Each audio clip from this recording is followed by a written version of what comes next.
With the introduction of Wiglet in Pokemon Scarlet and Violet, we technically have two differently typed Diglett forms in the franchise. So let's see what a Diglett and Dugtrio of every type might look like.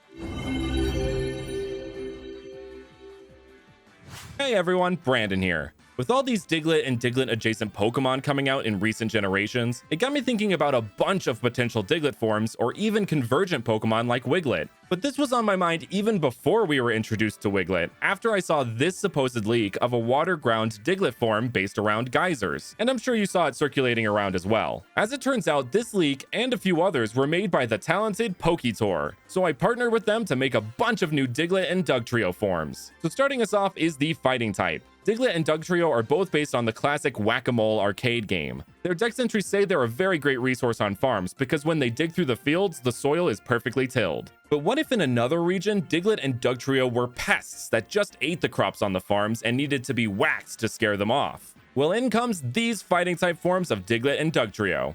Just kidding, here are the actual ones. They've been whacked one too many times, so now they are some angry little guys. In this region, they are highly aggressive crop munchers, and given their history of being whacked, they don't trust humans, especially farmers. If they see a farmer, it's like the dog with the mailman. They will chase that farmer to the ends of the earth, even if that farmer has never whacked them before. Their fighting type not only comes through in their aggressive nature, but also in that they have to fight to survive in this region. Due to the fact there isn't a regular abundance of the plant roots they were used to munching on in Kanto, so they have to eat the farmer's crops to survive, which they risk being whacked for. Next up is the electric type. For this, we have a convergent Pokemon called Outlet. It's based on lightning rods and the buildings that hold them. At the moment of making this video, Wiglet is the only convergent Pokemon we know about, and we don't even know how it evolves, so if these Pokemon break the rules of what a convergent Pokemon is, try to cut us some slack. Anyway, Outlet uses the electricity it gathers from its head to fuel itself. It usually likes to stay in one place, but when it moves, it tends to move in quick bursts. At level 26, Outlet evolves into Outlot.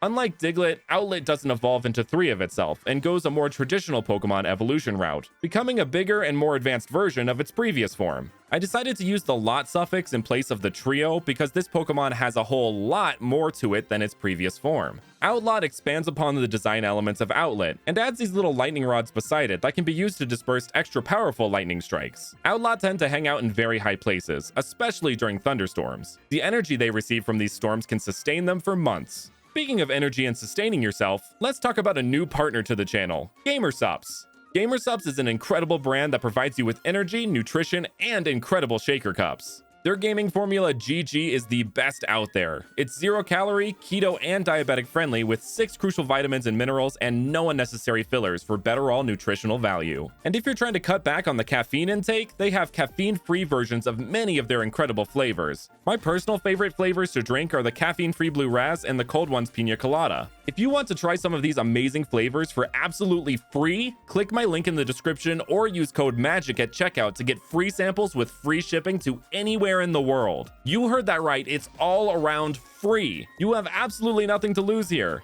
But this deal is only available for the next 12 hours after this video is posted, so go get some free samples now while you still can. If you miss the 12-hour window, don't fret, because that link will still get you 10% off your entire order when the promotion ends. GamerSupps also just released a new kind of nutritionally charged food called Sus Snacks. They are healthy and sustainable snacks with 8 grams of protein, low sugar, and only 100 calories. And if incredibly flavored, nutritionally charged food or drinks aren't your thing, maybe you like cute anime girls. I mean, let's be real. If you like Pokemon, you probably had a crush on one of the many cute girl trainers at some point, right? Well, GamerSupps also makes these incredible waifu cups whose hair and clothing change color depending on the color of your drink. So once again, make sure to go grab some amazing products from GamerSupps now using my link for free shipping on free samples or for 10% off your entire order. I truthfully really love this brand and they've treated me fantastically, so make sure to go check them out. Anyway, back to the video. Next, we have some Ice and Ghost forms by Maumistex. For Ice, we have Talassian Diglett and Dugtrio.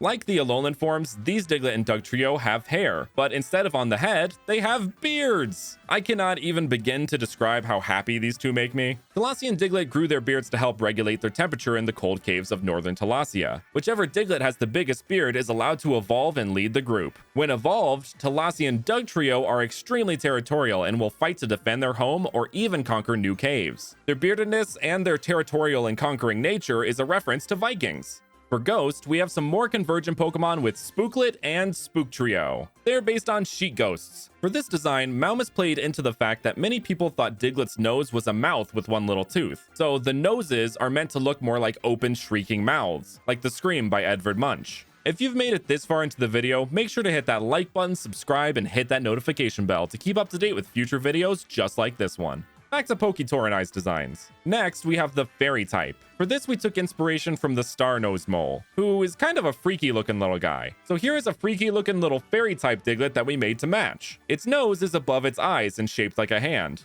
I promise this will make sense shortly. It evolves at level 26 into this DUGTRIO. Do you get it now? It's a little priest/pope DUGTRIO doing the praise hands. The fairy typing comes in with the holiness of those professions. Holy things are typically attributed with light in JRPGs and are a counter to dark things, just like the fairy type. These Diglett and DUGTRIO are believed to have been blessed by Arceus itself and try to share the light of Arceus with every Pokemon they meet. For the bug type, Poketour had the idea of switching the inspiration from the ground-dwelling mole to the ground-dwelling worm. So here is Buglet and Buglot. I know earthworms are not actually bugs, but they're bug adjacent and the concept fits really well. Also, Buglot adds in the inspiration of the sandworms from Dune. Unlike Diglett and DUGTRIO, Buglet and Buglot eat the soil they plow through. Buglot will also eat anything in its path that is smaller than it, so watch out. Onto the poison type. For this, Poketour had the idea of changing the kind of mole that Diglett is based on, but not in the way you think. With that said, let's meet our poison type Diglett and DUGTRIO.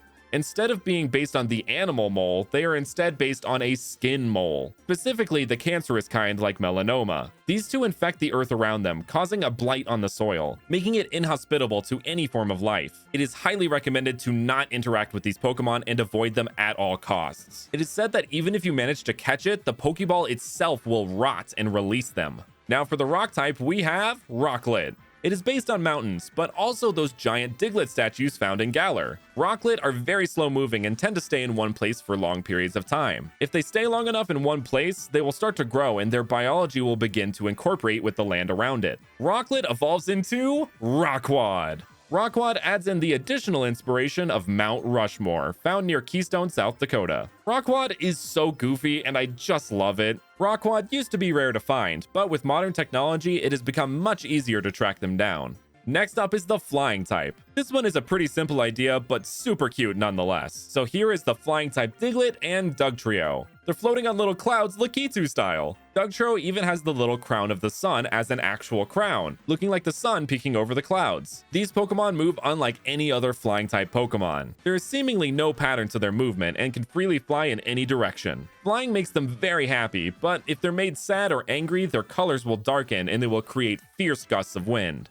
For the normal type, Poketour and I agreed that there is nothing more normal than an actual mole. So here is normal Diglett and Duglot. Oh my god, it has appendages! The natural order is falling apart! In all seriousness though, Duglot is made to look more like real moles. But both Diglett and its coloration are taken from the golden mole, which actually isn't a true mole. They're the result of a real-life convergent evolution. It's a fun little twist on this video idea where the regional variant in evolution is actually based on the real-life convergent animal instead of vice versa. These two spend most of their time relaxing in deserts. Their bodies and fur are well suited for the heat the day brings and the cool of the night. Onto the grass type. What kind of plant life sticks just barely out of the dirt and is round like Diglett? Oh yeah, potatoes! So here is Spudlet and DUGTRIO. Potatoes, one of the best and most versatile vegetables in cooking and now in Fakemon too. For DUGTRIO, we used a mix of potato types, russet, golden, and sweet potatoes. Spudlet and DUGTRIO not only till the soil they move through, but also enrich it as well, making them the perfect companion for farmers. Next, for the psychic type, Poketour had the idea of a Diglett popping out of a hat like a magician's rabbit. So here is Rablet and Rabduo. Rablet love carrots. They will travel great distances just to eat them, which actually isn't too difficult for them given that the magic hats they reside in can help them float to said carrots. Rabduo, while still a carrot lover, is more frequently found at magic shows being used to amaze and entertain children. For the fire type, we have Maglet and Magtrio. They are based on erupting volcanoes. Maglet are rare Pokemon, though they used to be much more common in ancient times. When they erupt, the temperature rises, even at distances up to 60 feet away. Magtrio surround themselves in hot magma to deter predators. Ancient cave writing seemingly tells the story of a giant Magtrio erupting, with its ash blocking out the sun and laying waste to the towns below. Next up, here are the dark forms of Diglett and Duglett. And just like the poison type, we changed the kind of mold that these two are based on. They're based on spies, specifically double agents, aka moles. Their designs take heavy inspiration from Sam Fisher from the Splinter Cell series, and even Speckles from the critically acclaimed Disney movie G-Force. These Diglett and Duglett are masters of espionage. They can silently pop in and out of the ground, walls, and even ceilings.